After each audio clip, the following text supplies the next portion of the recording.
नमस्कार दोस्तों, स्वागत व अभिनंदन करता हूं आप सभी दर्शकों का इस राहु के महापरिवर्तन में। राहु का परिवर्तन हो रहा है, दिनांक 30 अक्टूबर को हो रहा है और ये अब मेष राशि को छोड़ करके मीन राशि में गोचर करेंगे। जी हां, देवगुरु बृहस्पति की राशि मीन के अंदर राहु का गोचर होगा। आखिर क्या मायने रहेंगे इस परिवर्तन के, क्या होगा आपको प्राप्त, या कौन सी चीजों से आप विमुख हो सकते हो, ये सारी की सारी आज एक डिटेल जानकारी मैं आपको दूंगा। इसलिए वीडियो को पूरा और अंत तक सुनिएगा, बहुत कुछ सीखने और समझने को मिलने वाला है। दोस्तों, लगभग 17 महीने लगते हैं राहु को राशि परिवर्तन करने में। जी हां, अभी इस समय मेष राशि में है, 30 अक्टूबर को कार्यकाल पूरा हो जाएगा और स्थान बदल जाएगा।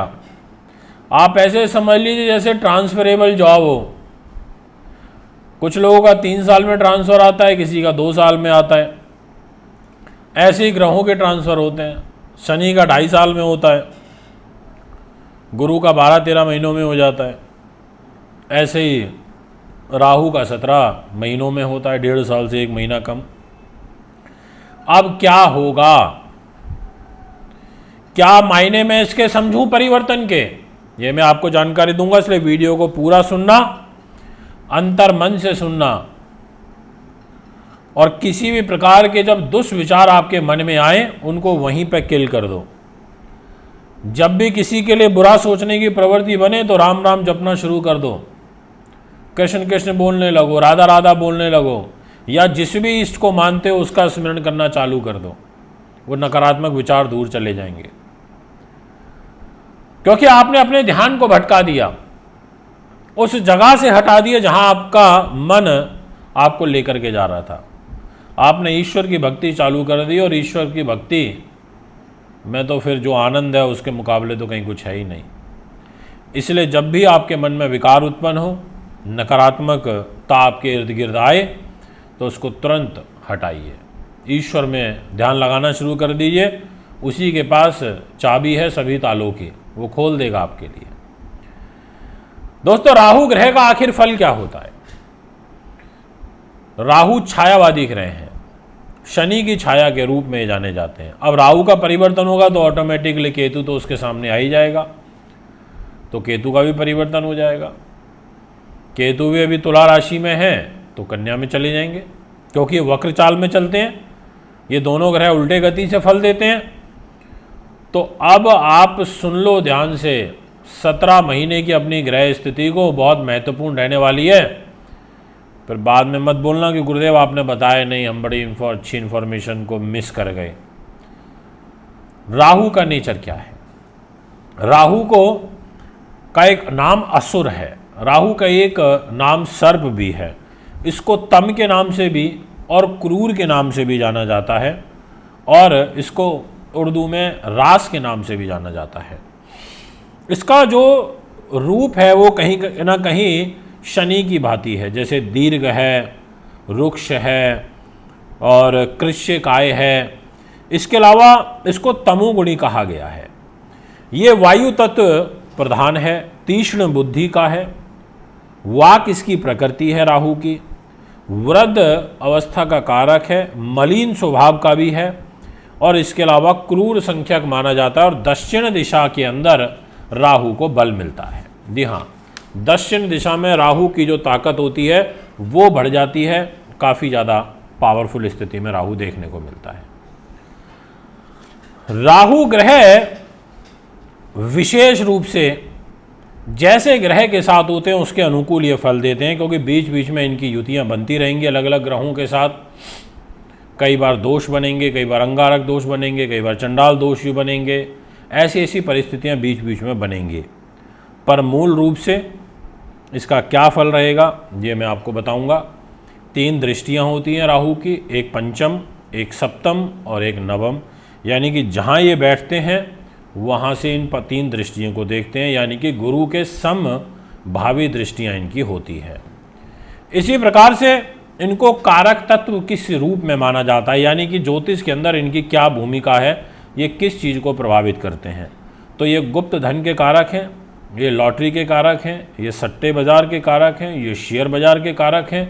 अकस्मात धन लाभ देते हैं, अकस्मात दुर्घटना भी कराते हैं, घटना घटित होती है, साहस देते हैं, दुर्भाग्य को रिप्रेजेंट करते हैं, चिंता को, शत्रुता को, संकट को, ऐसी चीज़ों का काम से जोड़ते हैं। तस्करी रिलेटेड जो काम होते हैं, जो मतलब 2 नंबर के काम हैं, वो काम जिनको सरकार इलीगल मानती है, पर ये आपको उसी दिशा में आगे बढ़ाने में योग करते हैं। इसके अलावा ये जुए का, ये शराब जो लीकर का काम होता है, ऐसे कार्यों में आगे लेकर के जाते हैं। मशीनरी वर्क, तस्करी रिलेटेड वर्क, चित्रकारिता बहुत अच्छी करते हैं। अगर किसी का राहु अच्छा है तो चित्रकार बहुत अच्छा हो सकता है। फोटोग्राफी अच्छी कराते हैं, इस विज्ञान में आपको आगे लेकर के जाते हैं।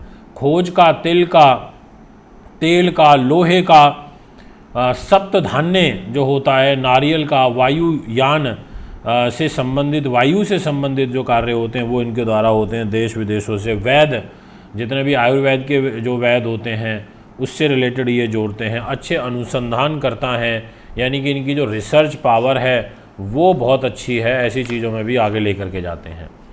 अब मैं आपको ये बताऊंगा कि आखिर मेष राशि के ऊपर प्रभाव क्या पड़ेगा राहु ग्रह का। आप इस डिस्प्ले की कुंडली के माध्यम से देख सकते हैं, जहां पर 12 नंबर लिखा हुआ है वहां आपको राहु बैठे हुए दिखाई दे रहे होंगे। अब वहां से इनकी पंचम दृष्टि जाएगी 4 नंबर राशि पर, यानी कि सुख साधन, प्रॉपर्टी, वाहन, जमीन जायदाद के घर पर, और एक दृष्टि जाएगी इनकी रोग, चोट, शत्रु, बाधा, पुलिस, केस, मुकदमे, तनाव के घर पर, जहाँ पर 6 नंबर लिखा है, और एक दृष्टि जाएगी इनकी 8 नंबर पर, जहाँ लिखा है जो आयु का घर होता है, हमारी मृत्यु को रिप्रेजेंट करता है। अब ये गोचर आपकी मेष राशि से 12वें भाव में हो जाएगा, यानी कि 12th हाउस पर। तो इसके क्या फल रहेंगे ये मैं आपको बताने जा रहा हूँ, इसलिए वीडियो को पूरा सुनना और बहुत ध्यान से सुनना। आपको बहुत कुछ सीखने को भी मिलेगा और बहुत कुछ समझने को भी मिलेगा। तो सर्वप्रथम मैं आपको ये बताता हूँ कि मेष राशि में जब ये 12th हाउस में गोचर करेंगे तो विशेष रूप से आपको स्त्री से संबंधित कष्ट होगा, आपको संतान से संबंधित कष्ट होगा। ऐसा ग्रह योग यहाँ पर आपकी पत्रिका के अंदर बनेगा, ये मैं आपको निसंकोच भाव से कह देना चाहता हूँ। आपको नेत्र संबंधित पीड़ा बनेगी क्योंकि आंखों पर बैठेंगे। दाम्पत्य सुख में आपके निश्चित तौर पर एक कमी लेकर के आएंगे। आपको जन्म स्थान से कहीं दूर लेकर के चले जाएंगे या फिर विदेशों में आपको लेकर के चले जाएंगे। विदेशों में आपका भाग्योदय का योग बनेगा। ये 30 अक्टूबर 2023 से और 17 महीने के लिए राहु का गोचर इस 12 नंबर की राशि यानी कि मीन राशि में 12th हाउस पर देखने को मिलेगा। इसके अलावा आय के साथ साथ जो खर्चे हैं आपके वो बराबर बने रहेंगे, बहुतायत मात्रा में बने रहेंगे, या ये भी कह सकते हैं कि आय से अधिक खर्च होने का योग आपकी पत्रिका में बनेगा। सुख साधन संबंधित जो लेन देन है वो आपको बहुत सोच समझ के करने चाहिए। और इसके अलावा गुप्त शत्रुओं का भय, मानसिक रूप से तनाव, पीड़ा, ऐसी भी जो शिकायत है वो यहाँ पर देखने को मिलेगी। इस बात का भी बखूबी ध्यान रखते हुए आपको आगे बढ़ना होगा। तो इस 17 महीनों में कुछ ऐसा ग्रह गोचर बनेगा, पैरों में दर्द की शिकायत बनेगी क्योंकि मीन राशि में राहु बैठेंगे। अलगाववादी स्वभाव इनका होता है। विशेष रूप से दाम्पत्य जीवन पर ध्यान रखें। ये है मेष राशि के अंदर राहु का फल। यदि आप भी कुंडली बनवाना, दिखवाना, पूजा पाठ या रत लेना चाहते हैं तो हमें संपर्क कर सकते हैं। एक बार पुनः आपके बीच में उपस्थित हूँगा। नमस्कार, अपना ध्यान रखिए।